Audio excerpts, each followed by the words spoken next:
Hello everyone, আজকে explain করব very hard episode 10।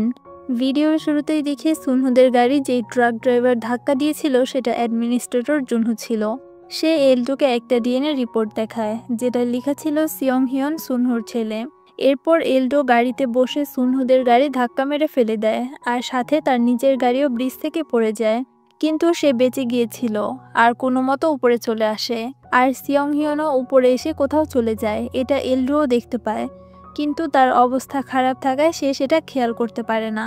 প্রেজেন্টে ডংজু এইসব মনে করে ডক্টর কাংকে বলে, মানে আমাদের সবাইকে এলডোই মেরেছিল। ডংজু সেখান থেকে চলে গেলে ডক্টর কাংও তার কাজে চলে যায়। তখন তার আব্বু তার ল্যাপটপ অন করে আর সামনে ডংজুর ভিডিওটা ছিল সেটা সে দেখতে পায়। ডক্টর কোনো কাজে বাসায় আসলে তার আব্বুর সাথে রাগ দেখায়, সে কেন ভিডিওটা দেখেছে। তার আব্বু বলে, ডংজু তো তার মেমোরি ব্যাগ আনার জন্য তোমার কাছে থেরাপি নিতে এসেছে, তাহলে এখানে এলডোর কথা কেন বলছে। ডক্টর কাং বলে ডংজু সন্দেহ করত তাকে এলডোই গুলি করেছে। তার আব্বু বলে এলডো এমনটা কখনোই করতে পারবে না, নিশ্চয়ই ডংজুর কোনো মিসআন্ডারস্ট্যান্ডিং হয়েছে। অন্যদিকে এলডো ঘুমিয়ে স্বপ্ন দেখছিল যে সে ডেসান গ্রুপের চেয়ারম্যান হয়ে গিয়েছে আর তার সব ফ্যামিলি মেম্বার্সের মাঝে সিয়ং হিয়নও দাঁড়িয়েছিল।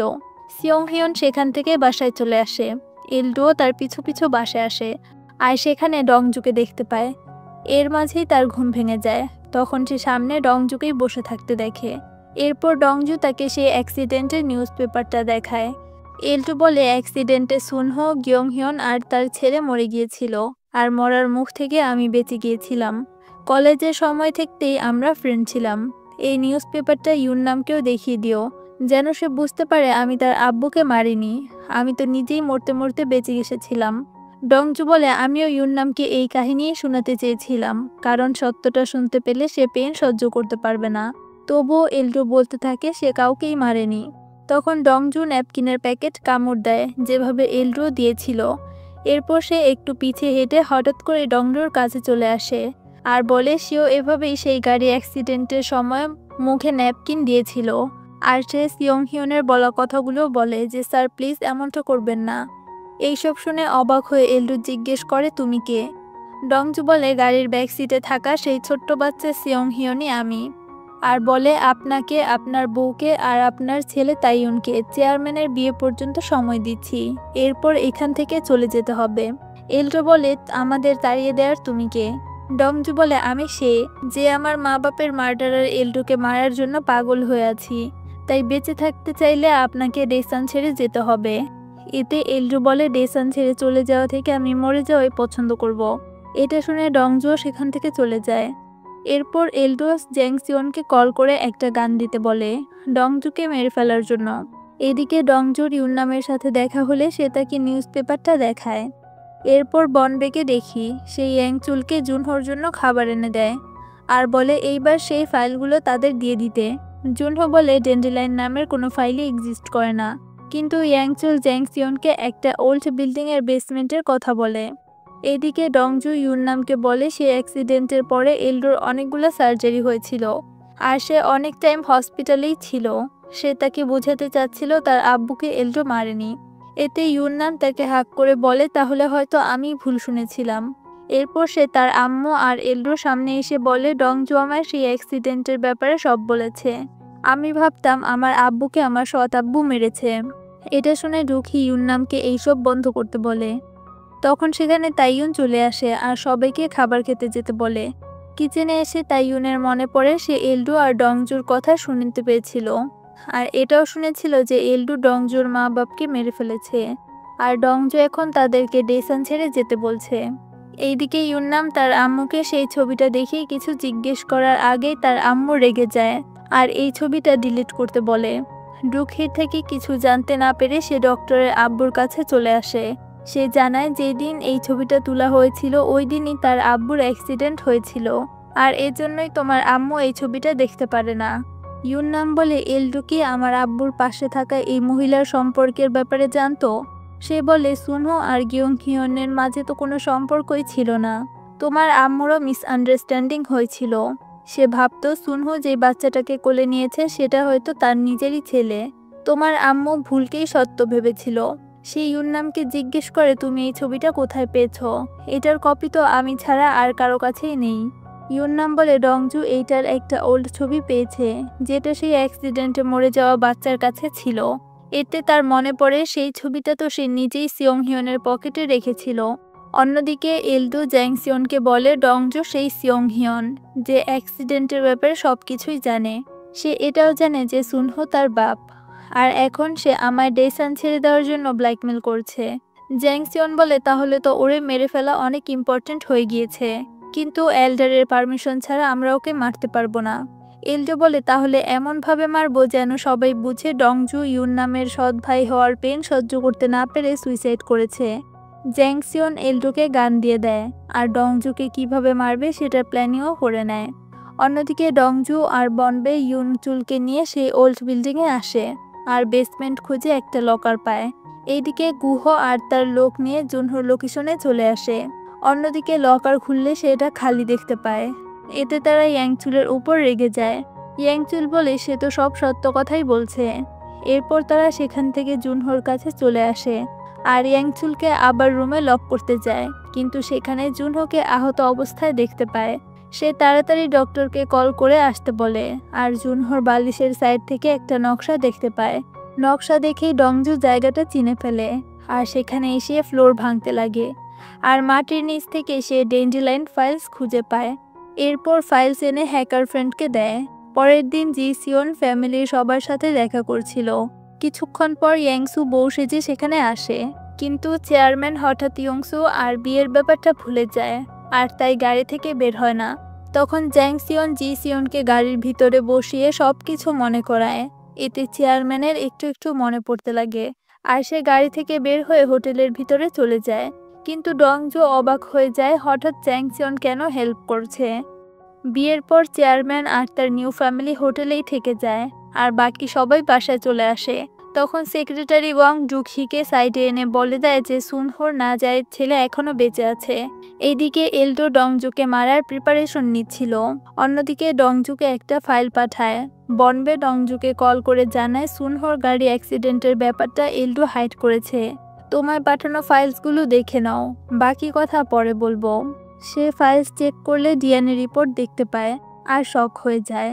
এরপর সে কিছু রেকর্ডিং শুনে যেখানে কেউ বলছে যে এলডো নিজের ফ্রেন্ড লাভার আর নিজের ছেলেকেই মেরে ফেলেছে।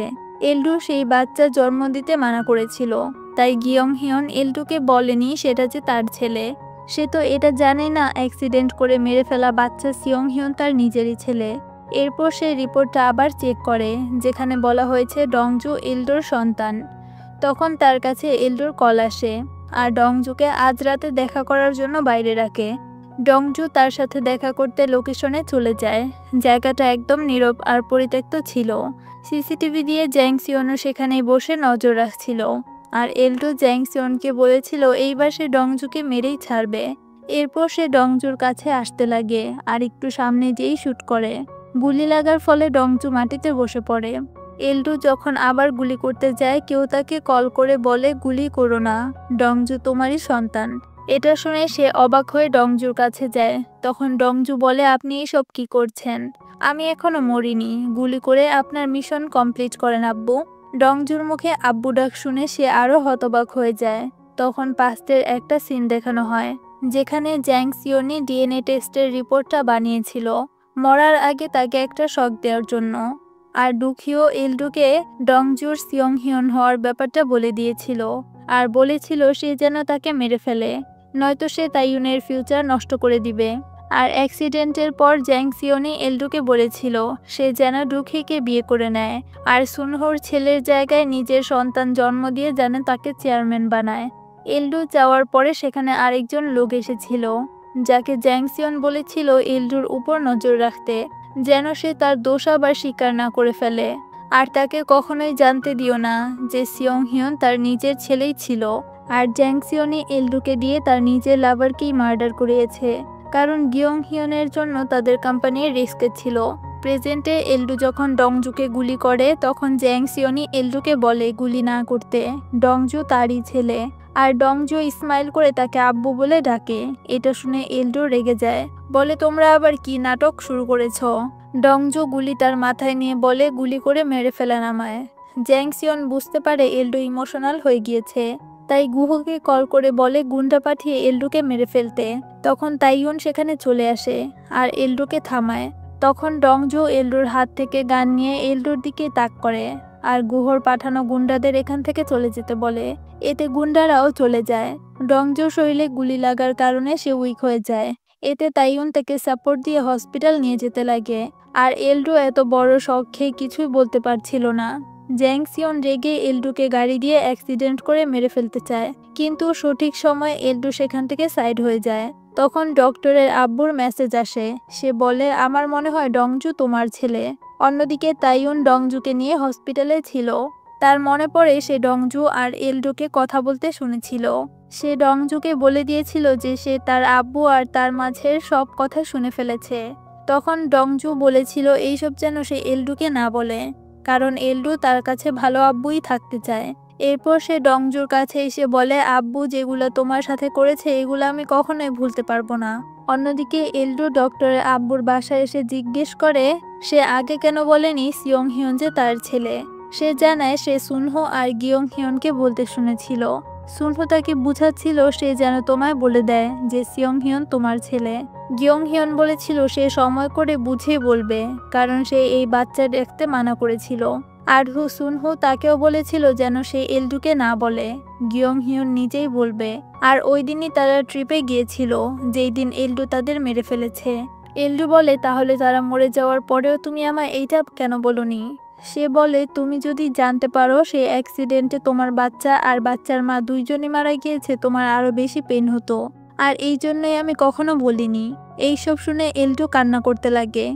বাসায় আসলে তার মনে পড়ে সে একবার সুনহোর কাছে হেল্প চেয়েছিল যেন সে তার আব্বুর ক্লথ ফ্যাক্টরির জন্য কিছু এক্সপোর্টের জোগাড় করে দেয়, কিন্তু সুনহো বলেছিল সে তার পজিশন ইউজ করে কাউকে লাভ করাতে পারবে না। সে এটাও বলেছিল যেন সে প্রসিকিউটর জ্যাং সিয়নের সাথে কানেকশন বন্ধ করে দেয়।